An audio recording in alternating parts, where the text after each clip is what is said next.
The great Mayan prophecy says 2012 is the end of Earth time, but this is not the end of the world.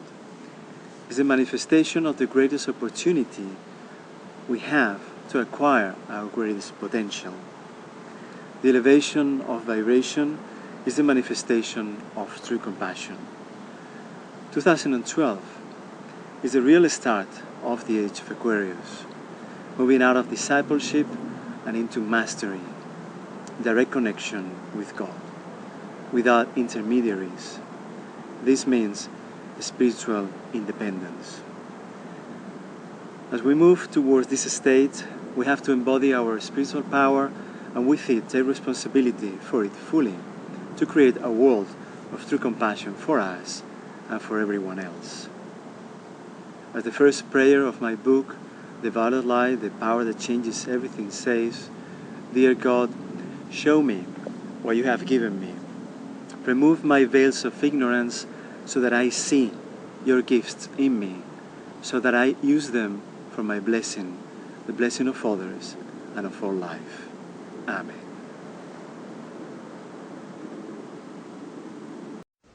What is the truth about 2012? Are we going to see major cataclysms and planetary travail? Who are the violet people, and how are they making a historic change on our planet today? All these things I read about in my Earth 2012 series, and I'm really excited to share my unique perspective. I believe we're in for an amazing shift in consciousness that is so vast and incomprehensible. It's literally changing the molecules of our world, and it's taking place today. There is an avant-garde of souls on the planet who I've been cataloging, who I believe could be as many as 50 to 80 million on the planet today, born into every country and background, religious belief and system.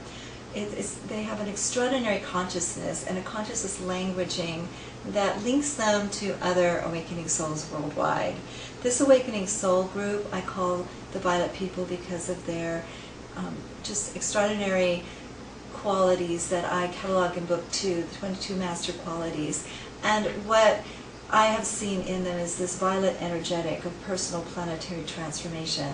So they're very much about planetary activism and birthing a new world, and of course we saw all that starting to come into play in the 60s with the human potential movement, the new psychology movement, the peace movement, and a host of others. And we actually have over 144,000 movements and programs, projects, endeavors, companies, organizations today that are working towards positive planetary change. This then is an important piece to the puzzle of 2012 and what is going to be happening in this time. Is it all going to come down in 2012? I believe personally we're in the passage. We're in the 2012 passage. Does it end on that date in Christmas time in 2012? I believe this is an ongoing movement of change, and that it's so far-reaching, it's going to change the way we live life on Earth. I believe we're coming into a whole new dimensional aspect of ourselves, which I call the authentic self. And I have found this consistently in thousands of cases as I've researched and delved deeply in the psyche and worked with countless individuals. I've found that beyond the patterns, the subconscious patterns that are literally creating havoc in everyone's lives, and which I've found is the cause of suffering, there is this authentic selfhood, this bastion of peace. And it's that part of you that when you feel your best self, when you feel alive and passionate about life, when you feel peace and calm, when you have wisdom, this is the part of you that lives on forever inside your psyche, but sometimes is unaddressed or unaccessed because these other programs, the subconscious pain and strife and stress and all of their dynamics in the outer world are playing out so much, so often at the time. I was able to find a cure, to develop a cure over many years, which I call the Quest, and I created a breakthrough self-healing system that I'm actually giving to the world for free in this new book.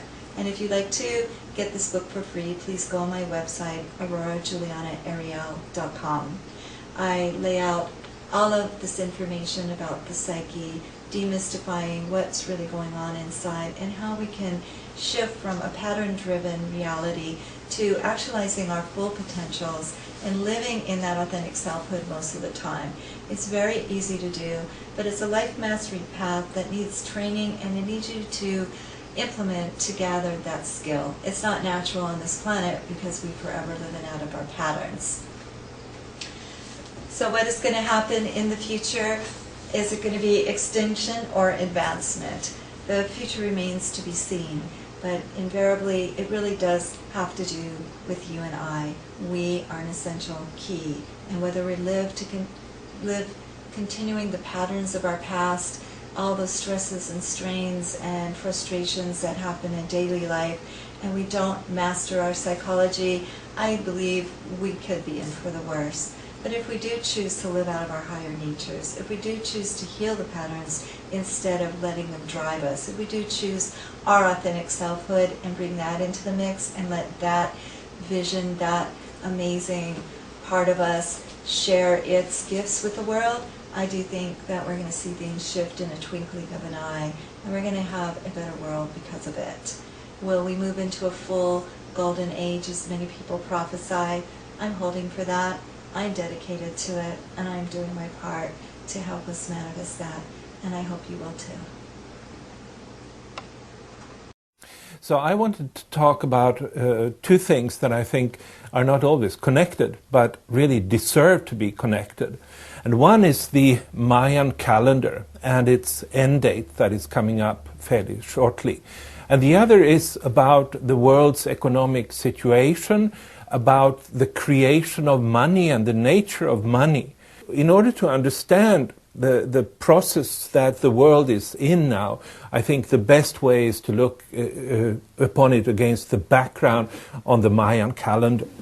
As you may know, in 2012 there will be this end date of the Mayan calendar. I think there are so many misconceptions about the Mayan calendar out there. Some of them are powerful media, like Hollywood movies and so forth. And I think they are almost manipulating people, like that is the day the world will come to an end. And it's really very ridiculous, this whole thing, if you look upon it from the actual sources to this presumed date. In other words, if we go back to the ancient Mayan sources, they never ever say that the world is coming to an end. The only actual inscription that exists from the ancient times about this date is the one that says on that particular date 9 gods will descend. To the Maya, each time period was a god. So 9 time periods, 9 evolutionary wave movements are coming to an end at that date. And it's much more useful and much more truthful to look upon that date as a date when all of these processes is coming to a fulfillment in order to create the birth of a new world. Now, the way I look upon it, our civilization is in for a huge overhaul, a huge makeover, like a complete birth of a new world. And if you accept the idea that these energies are so much shaping human culture and civilization, you might also accept the idea that there is a plan that we really didn't script ourselves for how this is going to turn out and where it's going. And I'm really very positive and enthusiastic about this birth of a new world, which would be completely different from what it's like now. Because I think it will be a world where there is peace, where there is equality between people, where there is a sense of safety and also a sense of belonging to the spiritual universe that has created us. At the same time, I feel the path there might be quite difficult. And if you think about it, maybe humanity has not really exactly been on track on that.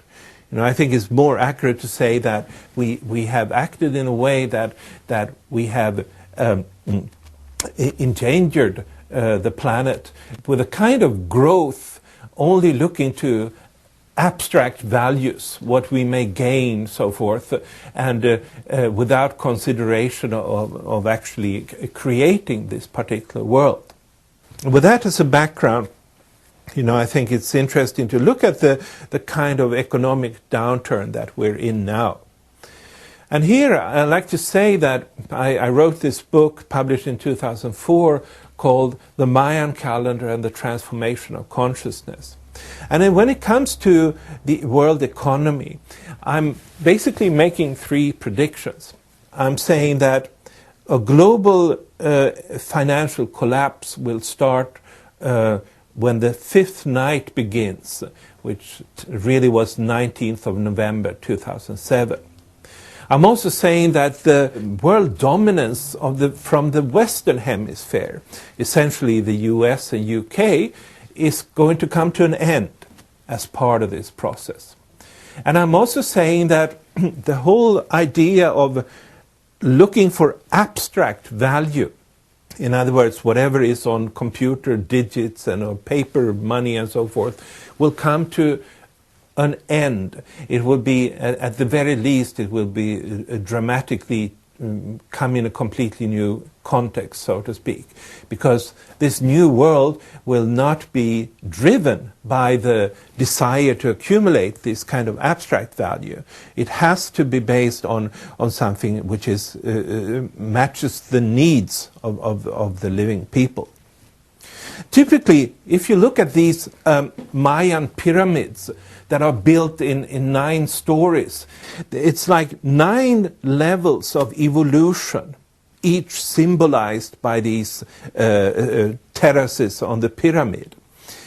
Now, each of these 9 levels of evolution was then subdivided into what they would call 13 heavens, which again are time periods that are constituting a wave movement.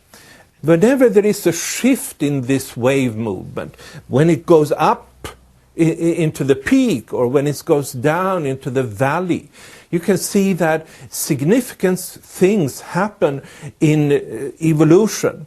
I'm talking about evolution as human history, because in the Mayan perspective, we're all part of an evolution that is designed by the cosmic forces. What is happening on the planet and on Earth, it's not unrelated to a cosmic plan. We're living in a cosmic plan, and this cosmic plan is coming to a fulfillment in a short period of time. And this is a very important thing if you want to understand how the Mayan calendar works. It is to understand that our mind, our creativity is not independent of the cosmic forces, what the Maya would call gods, but the cosmic energies. Instead, every such time period has a different purpose, a very significant purpose of bringing a particular change around. If you look at the more recent economic history of the world, you will also see that it's markedly so that those time periods that are nights are times that are bringing depressions, economically speaking. Whereas those time periods that are days, they are bringing new prosperity in terms of the economy or the wheels turning at a much faster rate. The last one started in 1991. That was a time when all the telecom, all the internet, and all this whole new world of information technology emerged. And so that brought a period of economic growth. So you get a clear picture when you look upon this of how these energies are alternating and bringing about a wave movement of growth and alternating with depressions or recessions.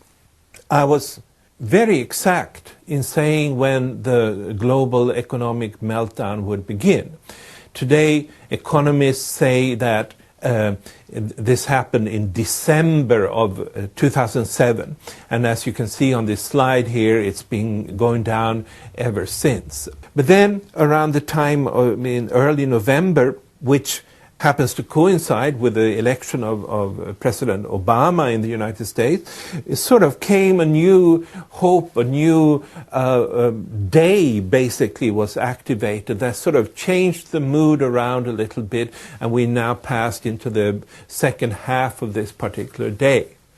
But the way I look upon it, when the next night begins, which is in November of this year, we may be in for, again, a complete, some kind of a downfall, especially where paper money loses their value.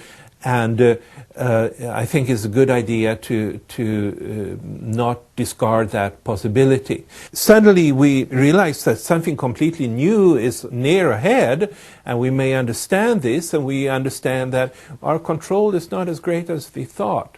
I think this creates a worrisome, and I think we are called to have faith in the process. To have faith in the process, one important aspect is to know about the Mayan calendar and how the energies have been driving, that there is a purpose to it all, and I think that is something that might alleviate some of the fears that are associated with it. The images of the future that we have will affect how we behave and actually will bring that future to pass. So my favorite simple statement about what's happening is, our crisis is a birth.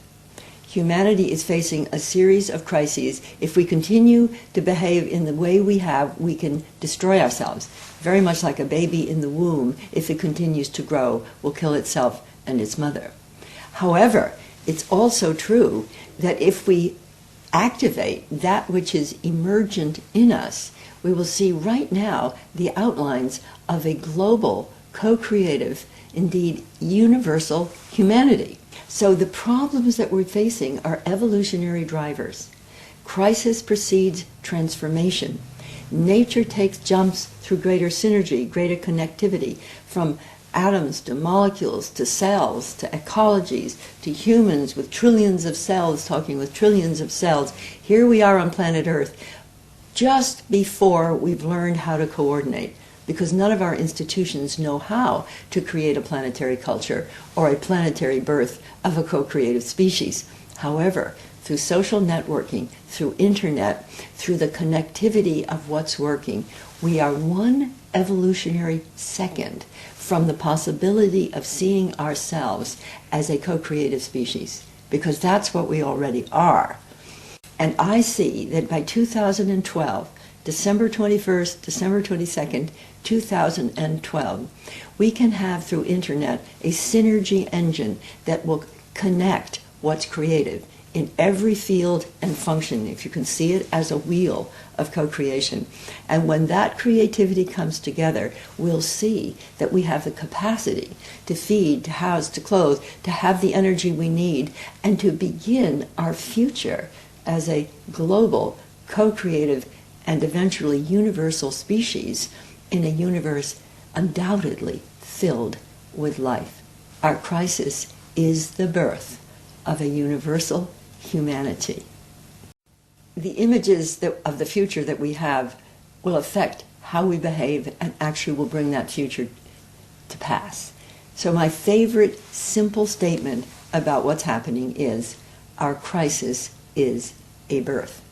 Humanity is facing a series of crises. If we continue to behave in the way we have, we can destroy ourselves. Very much like a baby in the womb, if it continues to grow, will kill itself and its mother. However, it's also true that if we activate that which is emergent in us, we will see right now the outlines of a global, co-creative, indeed universal humanity. So the problems that we're facing are evolutionary drivers. Crisis precedes transformation.